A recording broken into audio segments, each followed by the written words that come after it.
morning. Last time we discussed about chapter number 10, straight lines, and we discussed slope of line and their examples. Okay. Today we discuss about chapter number 10, straight lines, and our new topic is angle between two line. तो यहाँ पर मैं formula लिख रहा हूँ कि अगर angle find करना है बिटवीन टू लाइन के लिए तो क्या लिखेंगे, तो लिखेंगे लेट L1 एक लाइन है, L1 line and L2 line with slope M1 and M2 with slope M1 and M2, यानी कि L1 लाइन के लिए स्लोप M1 है और L2 लाइन के लिए स्लोप M2 होगा। तो एंगल क्या होगा, tan theta is equal to, यहाँ पर देखो फॉर्मूला में tan थीटा है तो tan theta is equal to mod में लिखेंगे M1 minus M2 divide by 1 plus M1 dot M2। Okay, where यहाँ पर ऐसा लिखेंगे where 1 plus M1 dot M2 is not equal to 0। ये कंडीशन के लिए एंगल बिटवीन टू लाइन की फॉर्मूला क्या है, tan theta is equal to M1 minus M2। M1 means slope of first line है और M2 मींस क्या है, स्लोप ऑफ सेकंड लाइन। ठीक है, तो यहाँ पर मैं लिखूंगा M1 तो slope of first line and M2 means what, slope of second line। okay, M1 is equal to slope of first line and M2 is slope of second line। तो first line के लिए और slope and second line के लिए slope M2 अगर लिखेंगे तो M1 minus M2 1 plus M1 M2 formula बनेगी किसकी, एंगल बिटवीन टू लाइन। ठीक है, तो इसके रिलेटेड एक एग्जांपल देखते हैं, एग्जांपल नंबर 2 कैसे फाइंड करते हैं। ठीक है, एग्जांपल नंबर 2 में देखो, if the angle between, example number 2, if the angle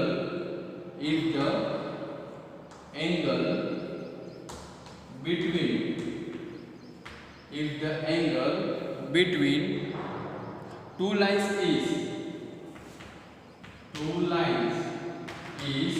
pi by 4 and next लिखा है and slope of one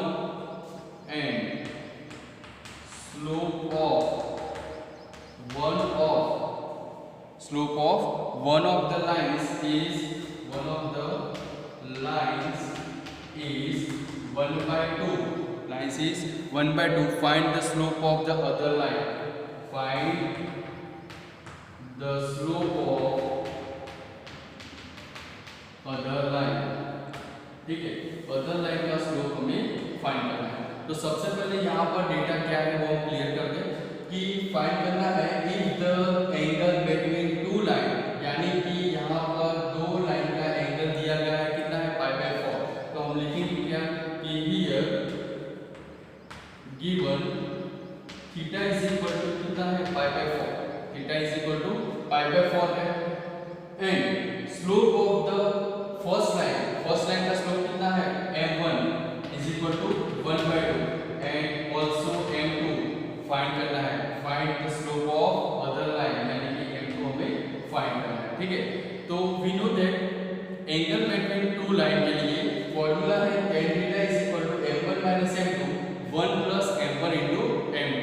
ये फॉर्मूला अप्लाई करें तो क्या होगा, tan theta means pi by 4 is equal to mod में M1 means 1 by 2 minus M2 divide में 1 plus 1 by 2 into M2।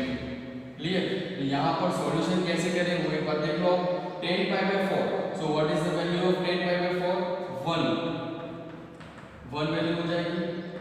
यहाँ से 2 एलसीएम लो तो 1 माइनस 2 M2 बनेगा डिवाइडेड बाय 2, यहाँ पर 2 एलसीएम लिया तो 2 1 से 2 प्लस क्या होगा, M2, यहाँ पर 2, यहाँ पर मोड क्लियर हो गया तो 2 यहाँ से क्या हो जाएगा, कट। तो हम लिखेंगे क्या कि 1 minus 2 M2 divide by 2 plus M2, is equal to ये लिखेंगे is equal to 1 is equal to 1 minus 2 m2 mod भी 1 minus 2 m2 divide bye 2 plus m2 यहाँ पर मोड क्लियर हो गया। अब देखो जैसे कि मोड हम ओपन कर देंगे तो जो 1 पड़ा है पॉजिटिव वो क्या हो जाएगा प्लस और माइनस हो जाएगा। प्लस और माइनस यानी कि एक बार पॉजिटिव लो एक बार नेगेटिव लो, तो क्या हो जाएगा answer 1 minus 2 m2 divided by 2 m2 2 plus m2 is equal to 1 and 1 minus 2 m2 2 plus m2 is equal to minus. ठीक है, यानी कि हमने क्या किया एक पॉजिटिव ले लिया एक नेगेटिव ले लिया। तो आगे सॉल्यूशन करेंगे तो क्या होगा 1 minus 2 m2 is equal to 2 1 से 2 और m2 तो 2 प्लस m2। ठीक है, फाइंड क्या करना है m2 यानी कि m2 को सब्जेक्ट बनाओ तो माइनस 2 m2 यहाँ पर है m2 यहाँ पर है तो टोटल कितना हो जाएगा minus 3 m2 is equal to 2 minus 1 तो 1 so therefore m2 is equal to minus 1 by 3। m2 क्या मिलेगा माइनस 1 by 3 मिल जाएगा। ओके, उसी तरह माइनस में जाए तो माइनस में क्या होगा 1 minus 2 m2 is equal to minus 2 minus m2। Okay, तो माइनस 2 m2 लेफ्ट साइड पड़ा है माइनस m2 राइट साइड पड़ा है तो एक साइड ले ले तो क्या हो जाएगा minus m2 is equal to minus 2 minus 1 तो माइनस 3 तो m2 इज इक्वल टू क्या मिलेगा हमें 3। तो एक आंसर मिला माइनस 1 by 3 और दूसरा आंसर मिला 3। यानी कि हम लिख सकते हैं कि the slope of other line is या लिखेंगे we can say that the slope of other line is m2 is equal to 3 और m2 is equal to minus 1 by 3 यानी कि दो आंसर हमारे पास आ गए हैं। ठीक है, तो एग्जांपल 2 प्लस थियरी आप राइट करें।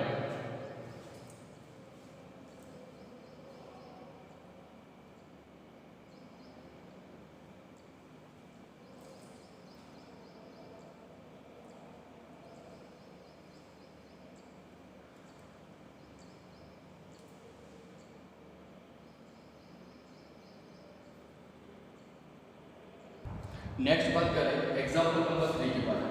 Example number 3। ओके, तो एग्जाम्पल 3 में लिखा है line through the points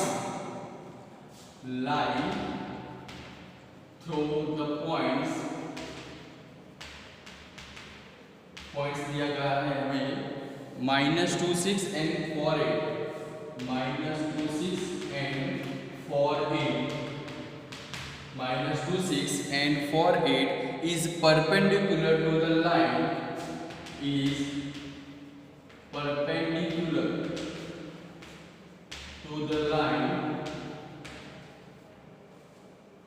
line the points 8 12 points दिया गया है 8 12। यहाँ पर मैं थियरी को समझा दूंगा and x24 find the values of x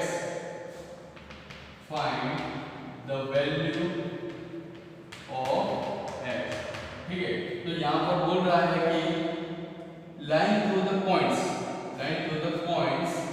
-2 6 एक लाइन के दो पॉइंट्स है -2 6 and 4 8।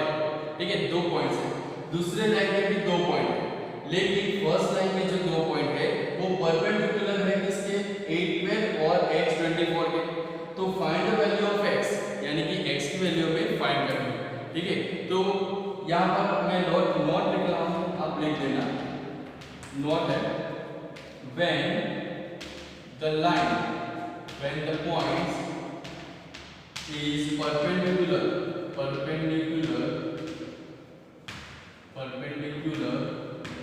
to the line the points अगर कोई पॉइंट है वो कोई लाइन के परपेंडिकुलर होता है तो उसका जो स्लोप है slope of m1 dot m2 is equal to क्या होगा -1। ये फॉर्मूला ध्यान रखना कि अगर दो स्लोप अगर दो पॉइंट से दूसरे पॉइंट की लाइन के लिए परपेंडिकुलर होता है तो m1 dot m2 is equal to क्या होगा -1, यानी कि slope of first line slope of second line ये दोनों का मल्टीप्लिकेशन इज इक्वल टू -1 होता है। ठीक है, तो ये फॉर्मूला ध्यान रखना कि m1 तो सबसे पहले क्या होगा a -26 लिखा है और b क्या लिखा है 48, तो स्लोप ऑफ m1 फाइंड करें। स्लोप ऑफ m1 के लिए स्लोप क्या होगा 8 - 6 यानी कि फॉर्मूला क्या होगी y2 - y1 x2 - x1 y2 - y1 and x2 - x1 is equal to चलो 8 - 6 डिवाइड में 4 - 2 तो 8 - 6 2 बन जाएगा, यहाँ पर 4 + 2 तो क्या हो जाएगा 6 2, यहाँ पर क्या हो जाएगा 1/3। ठीक है, तो यहाँ पर m1 मिला हमें 1/3। चलो नेक्स्ट है स्लोप फाइंड करें आगे। स्लोप ऑफ m2 तो दो पॉइंट्स के लिए स्लोप है, आगे c पॉइंट ले ले हम 8 12 और d पॉइंट जो है हमारे पास वो है x24। अब ये दोनों पॉइंट्स के लिए स्लोप ऑफ m2 और यहाँ पर स्लोप ऑफ m1 लिख दिया, तो m2 के लिए क्या होगा तो 24 - 12 तो यहाँ पर लिखेंगे formula y2 - y1 x2 - x1 is equal to 24 - 12 तो 24 माइनस क्या हो जाएगा 12 डिवाइड में x - 8 सो x - 8 हो जाएगा, तो 24 - 12 क्या बनेगा हमारे पास आंसर 12/x - 8। ये हो गया सेकंड नंबर, ये हो गया फर्स्ट नंबर। अब यहाँ पर मैंने नोट लिखा है कि स्लोप ऑफ m1 और m2 इज इक्वल टू क्या होता है -1। कब होता है परपेंडिकुलर होता है तब। ठीक है, यानी कि m1 में हमारा जो फर्स्ट आंसर आया वो 1/3। ठीक है, m2 means what 12/x - 8 is equal to -1। ठीक है, यानी कि 12 × 12 हुआ 3x हुआ और -24 हो गया इज इक्वल टू -1। हमें क्या फाइंड करना है, find the values of x। Okay, तो x फाइंड करना है तो सबसे किसको करेंगे x को, तो 12 is equal to -3x + 24 -3x + 24 सो क्या होगा 12 - 24 इज इक्वल टू -3x, तो -12 is equal to -3x, therefore x is equal to क्या मिलेगा 12/3, therefore x is equal to 4। तो यहाँ पर हमारा आंसर मिल गया है x is equal to 4। Okay, तो example number 3 is most important in the exam. Okay, तो ये आप राइट कर लो।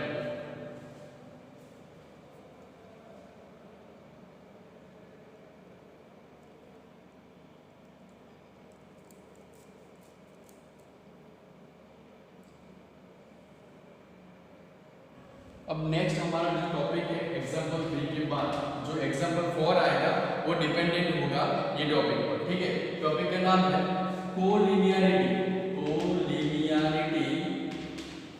Of 3 points. अगर कोई 3 पॉइंट्स xy प्लेन में लीनियर होगा कोलिनियर होगा तो इसका आंसर क्या होगा। तो जैसे कि मैं यहाँ पर मैं लिख रहा हूँ ग्रुप कर रहा हूँ x y और y।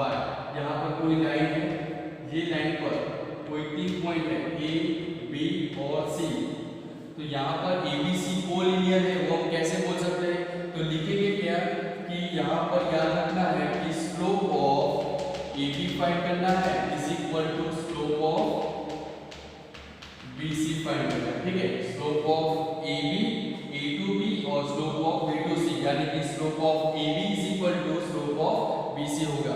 कब होगा, जब अगर 3 पॉइंट कोलिनियर होंगे तब होगा। ठीक है, तो कोलिनियरिटी के लिए क्या कौन सी मेथड यूज करेंगे, slope of ab is equal to slope of bc। तीनों पॉइंट में से कोई भी पॉइंट्स हो सकता है। ठीक है, देखिए एग्जांपल 4 रिलेटेड है इस टॉपिक पे। 3 पॉइंट्स लिखे हैं P of H के 3 पॉइंट्स हमारे पास P of H की, दूसरा पॉइंट है Q of x1 y1 Q of x1 y1, R point है x2 y2, R पॉइंट है x2 y2, ठीक है। तो एग्जांपल 3 में 3 पॉइंट बताए गए हैं P, Q और R, और बोला है कि show that lie on a line, show that यानी कि ये जो 3 पॉइंट है एक लाइन पर पड़े हैं, show that h minus x1, ऐसा बताना है कि h minus x1 into bracket में y2 minus y1 is equal to k minus y1 और ब्रैकेट में x2 माइनस x1, ऐसा हमें प्रूव करना है, ठीक है। तो सबसे पहले तो ये जो तीनों पॉइंट है वो एक ही लाइन पर है, यानी कि कोलिनियरिटी का टॉपिक में हमें पता है कि slope of AB is equal to slope of BC। तो यहाँ पर भी बोल सकते हैं ऐसा कि अगर तीनों पॉइंट एक ही लाइन पर लाई कर रहा है, ठीक है, तो स्लोप ऑफ क्या लिखेंगे, PQ is equal to slope of Q1। तो हम लिखेंगे यहाँ पर slope of PQ is equal to slope of Q1, slope of PQ is equal to slope of Q1, because यहाँ पर लिख सकते हैं कि 3 points are lie on the line, ठीक है, 3 points are lie on the line. तो slope of PQ क्या होगा हमारे पास, तो हमें फॉर्मूला है हमारे पास y2 minus y1 x2 minus x1, उसी तरह यहाँ पर y2 माइनस y1 और x2 माइनस x1। चलो यहाँ से हम देख सकते हैं कि y2 और y1 क्या होगा, तो y2 means slope of PQ means check करो कि y1 है माइनस k है, तो यहाँ पर लिखेंगे y1 माइनस k डिवाइड में क्या होगा x1 minus h is equal to QR में देखो, QR में क्या होगा y2 माइनस y1, तो y2 माइनस y1 बनेगा x2 माइनस x1, तो यहाँ पर क्या बनेगा हमारे पास x2 माइनस x1 ही रहेगा। ओके, अब ये दोनों का क्रॉस मल्टीप्लिकेशन करोगे तो आपको जो आंसर दिखाया गया है वो हमें प्रूव कर सकते हैं, ठीक है।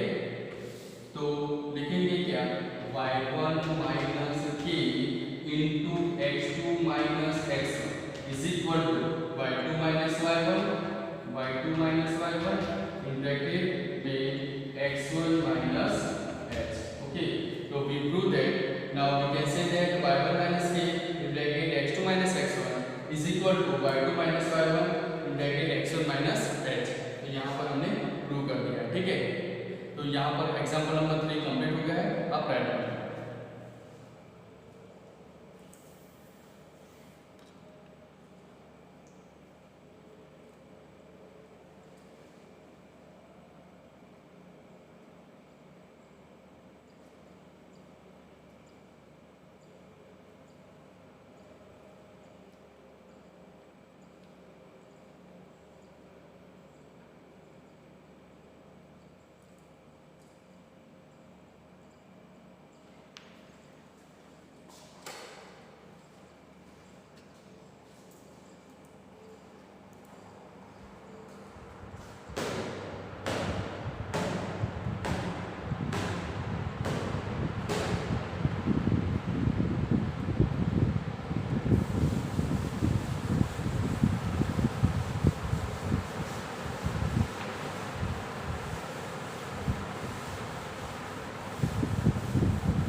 नेक्स्ट है एग्जांपल नंबर 5, उसमें फिगर दिया है figure 10.9 time versus distance graph of a linear motion is given the two position of time and distance are reduced as t is equal to 0।